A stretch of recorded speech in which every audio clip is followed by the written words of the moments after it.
hapon, tinanghali tayo, biyahe tayong Nueva Ecija mga ka-basic, Palayan City. So magsi-service lang tayo ron. May problema daw yung mga sliding. So tinanghali tayo ng biyahe.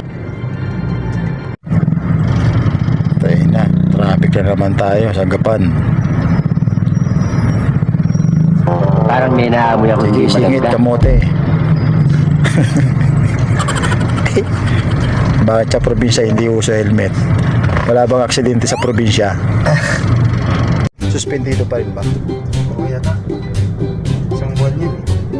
Ha? Pero habang nila, inaayos na nila yung papel. Nasabak naman na yung ano,